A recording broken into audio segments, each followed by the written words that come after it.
Mon Seigneur et mon Dieu, je crois de tout mon cœur que tu es ici, que tu me vois, que tu m'entends. Je t'adore à genoux devant toi, je te demande le pardon de mes péchés et ton aide pour faire de mon mieux ce moment de prière. Marie, ma mère immaculée, Saint Joseph et mon ange gardien, intercédez pour moi. Bonne année, comme on dit, et bonne santé, parfois les gens ajoutent même. Et peut-être je te l'ai déjà raconté, mais j'aime à repenser à cet épisode qui m'a probablement profondément marqué, alors que je rentrais dans une classe de l'école primaire qui se trouve derrière l'église de Navarinx, un des villages dont je suis le curé, dans le sud-ouest de la France. Les enfants, alors que je rentre, me disent « Ah, bonne année, bonne santé, mon père !» Et puis je leur dis « Ah bah merci, mais souhaitez-moi quelque chose de plus grand. » Alors on réfléchit ensemble, et puis j'écris au tableau santé, puis je mets le signe inférieur, mathématique, et je leur dis, bah voilà, qu'est-ce qu'il y a de plus grand que la santé à souhaiter? Et alors ils me parlent de paix, d'amour, de joie. Ah, je leur dis magnifique. Donc cela veut dire qu'on peut être en mauvaise santé et heureux. Et une des filles de la classe, qui était en CM2, qui n'était pas baptisée, lève la main, et donc je l'interroge, je dis oui, et il me répond oui, Jésus sur la croix était peut-être en mauvaise santé, mais il était heureux. Et je suis resté assez bouche bée devant cette réponse, et j'avais envie de lui dire, bah écoute, si tu veux, dimanche prochain, tu vas venir prêcher à ma place.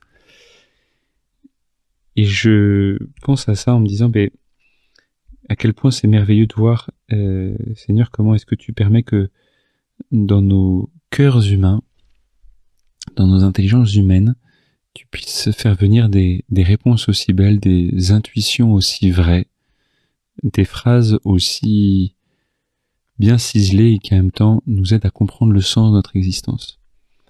Nous sommes au début de l'année et nous célébrons justement cette nouvelle année avec beaucoup de beaux désirs, beaucoup de belles choses dans le cœur.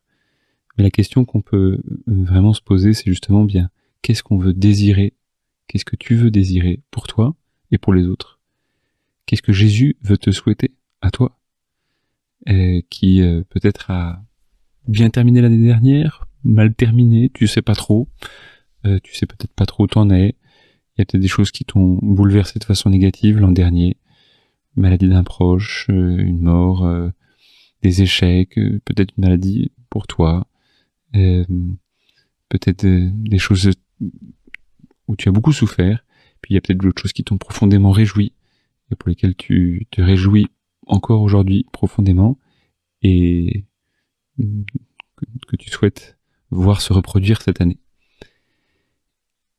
Et Jésus, toi qui nous aimes tant, toi qui sais ce dont nous avons besoin, toi qui sais les grandes questions que nous portons dans notre cœur, les grandes interrogations, et les beaux désirs aussi, bref, toi qui connais notre humanité, et tu sais qu'on se pose souvent la question, qui suis-je? Quel sens, le but de ma vie? Qu'est-ce qui est vraiment le bien? C'est quoi le mal? C'est quoi le sens de la souffrance? Comment faire pour être vraiment heureux? Qu'est-ce qui se passe après la mort? D'où je viens profondément et où est-ce que je vais profondément? Et bien justement, tu veux nous répondre à ces questions-là. L'autre jour, j'en parlais avec des jeunes en une discussion, et c'était fascinant de voir à quel point ils se posaient ces grandes questions-là. Déjà la 6e, 5e. Et nous, finalement, on les a tous, ces questions, on n'a pas forcément le temps d'y répondre ou d'y réfléchir, mais Jésus, toi, aujourd'hui, tu veux nous donner une réponse. Et cette réponse, elle s'appelle Mère de Dieu. L'Église, aujourd'hui, fête Marie, Mère de Dieu. Elle fête ta mère comme Mère de Dieu. Et c'est ça, au fait, la grande réponse que tu veux nous donner. La nouvelle bouleversante. Le message qui qui devra transformer notre humanité et qui va transformer toute notre vie, qui va donner réponse à toutes ces questions. Qui suis-je? Où vais-je? C'est quoi le bien? C'est quoi le mal? C'est quoi le sens de la souffrance? Comment faire pour être vraiment heureux, pleinement heureux, tout le temps heureux? Qu'est-ce qui se passe après la mort? C'est quoi le sens de la mort? Quel est le mystère dont je viens et où je vais? Et la réponse, elle est dans cette petite expression, Marie, Mère de Dieu. Comme extraordinaire. Pourquoi? Parce que, au fond du fond, le fait que Marie soit ta mère et qu'elle soit vraiment Mère de Dieu, eh bien ça transforme l'histoire de l'humanité. Il y avait un père de l'Église qui s'appelle Saint Jean Chrysostome qui disait que dans ces 3 mots, qui étaient en réalité qu'un seul mot au moment de l'existence de ce père, Saint Jean Chrysostome, et donc ça, on disait Theotokos, et bien il disait dans ce mot-là, il y a le résumé de toute la foi chrétienne. Quand même extraordinaire, non? Il voyait dans ce mot-là le résumé de toute la foi chrétienne. Donc toi, quand, je sais pas si ça t'arrive, tu dis Je vous salue Marie, quand tu dis Sainte Marie, Mère de Dieu, tu es en train de faire une immense proclamation de foi. Ou quand tu dis sous ta protection, nous venons réfugier, Sainte Mère de Dieu. Tu vois, c'est une prière qu'on disait déjà au IIe siècle après Jésus-Christ. Sous ta protection, nous venons nous réfugier, Sainte Mère de Dieu. C'est comme ça que Jésus, nous invoquons ta mère, et toi et moi, qui prions en ce moment, nous pouvons dire, mais comment est-ce que ça se fait que ce Sainte Marie, Mère de Dieu, eh bien, transforme toute mon année. Et c'est ça qui va transformer toute ton année. C'est ça qui va t'aider à savoir qui tu es. C'est ça qui va donner le sens de ta vie. C'est ça qui va te montrer ce qu'est le bien ou le mal. Pourquoi tu souffres. Pourquoi? Quel est le sens de ta souffrance? Qui va te montrer le chemin du bonheur, qui va te montrer ce qui se passe après la mort, qui va te montrer le mystère ineffable dont tu viens et où tu vas. C'est que, en fait, ce qui est extraordinaire dans cette proclamation de ce message qui, comme disait Saint Jean Chrysostome, résume toute l'histoire de la foi, qui résume toute la foi, c'est que, en fait, ce qui est venu dans Marie était vraiment humain, selon les Écritures, que le corps du Seigneur était un vrai corps comme le tien, que son âme était une vraie âme comme la tienne, que ses sentiments étaient des vrais sentiments comme les tiens, que sa mort est une vraie mort comme la tienne, que sa faim, une faim comme la tienne, sa soif, une soif comme la tienne.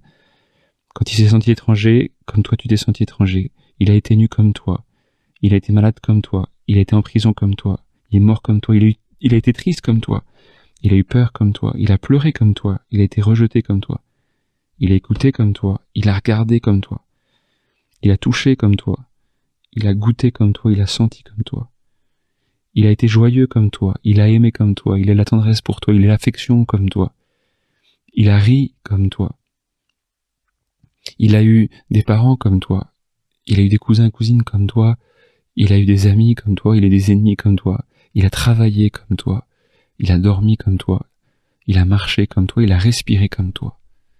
Et ça, bien c'est extraordinaire de savoir ça, de contempler ça, et de se dire que toutes les souffrances que tu as subies comme homme, Dieu les a vécues avec toi, et que tu n'as pas été seul là-dedans, que il a voulu te faire comprendre qu'il a voulu supporter la fatigue et connaître la faim. Il n'a pas refusé d'avoir soif, il n'a pas refusé d'avoir faim, il n'a pas refusé d'être nu, malade ou en prison, d'être rejeté. Et il n'a pas refusé la souffrance, il s'est soumis à la mort. Pourquoi? Pour que toi, dans ta souffrance, pour que toi, dans ta peine, pour que toi, dans ta soif, pour que toi, dans ta faim, pour que toi, dans ta nudité, toi, dans le fait que tu te sentes exclu, seul ou abandonné, tu ne perds pas courage. Mais que tu reconnaisses que tu es toi-même homme, et que tu reçoives ce que lui-même a reçu comme fils de Dieu. Que grâce à la connaissance du vrai Dieu, tu puisses voir que tout cela te conduit à l'immortalité, te conduit au bonheur éternel, te conduit à la joie sans fin, te conduit à faire de toi une personne qui aime plus, qui reçoit plus, qui donne plus. Pour que toi tu puisses recevoir en héritage la vie éternelle, le royaume des cieux. Pour que toi tu sois familier de Dieu, cohéritier avec le Christ. Pour que tu sois plus esclave des convoitises, des souffrances et de la maladie. Pour que tu prennes conscience que tu vas devenir, que tu es en train de devenir un Dieu, que tu es en train de naître. Tu es en train de naître. Quand tu dis Marie, Mère de Dieu, tu es en train de dire que cet homme était Dieu et qu'il t'aide à devenir Dieu.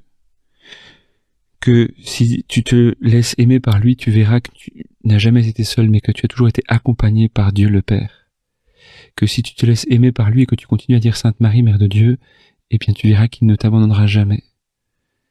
Que si tu continues à prier et à te laisser être fils de Marie, tu verras que tu es aussi fils du Père éternel, et que tu n'as pas à vivre seul, tu n'as pas à tirer la force de toi-même, que qu'est-ce que tu es fils de Dieu, c'est quoi le sens de ta vie, c'est devenir de plus en plus fils de Père et d'aller vers le Père. C'est quoi le bien, c'est de vivre comme fils de Dieu, libre. C'est quoi le péché, c'est de vivre aliéné. C'est quoi l'origine et le but de la souffrance? Le but de la souffrance, c'est de faire de toi quelqu'un qui se laisse plus aimer, qui aime plus. C'est quoi la voie pour parvenir au vrai bonheur? C'est de se laisser aimer par le Père, de s'asseoir aux pieds de Jésus, de se laisser transformer. C'est quoi la mort si ce n'est la naissance? C'est quoi le mystère dernier et ineffable qui entoure notre existence? C'est la Trinité. Et on tire notre origine de cet amour éternel, et on va vers cet amour éternel.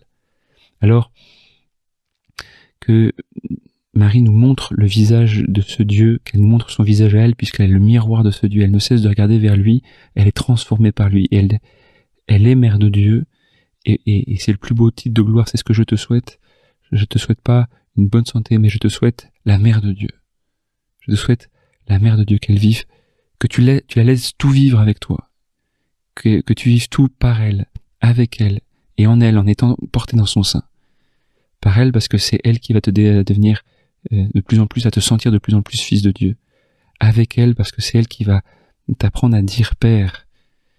Et en elle, parce que c'est elle qui va te donner l'Esprit Saint pour être à nouveau engendré à la vie et à la joie de celle qui se sait fille infiniment aimé du Père. Je te remercie, mon Dieu, des bonnes résolutions, des beaux désirs et des lumières que tu as semées dans mon cœur pendant ce moment de prière. Je te demande de m'aider à les faire fructifier. Marie, ma Mère Immaculée, Saint Joseph et mon ange gardien, accompagnez-moi toujours dans le chemin. Bonne année, sous la protection, sous le refuge de la Mère de Dieu.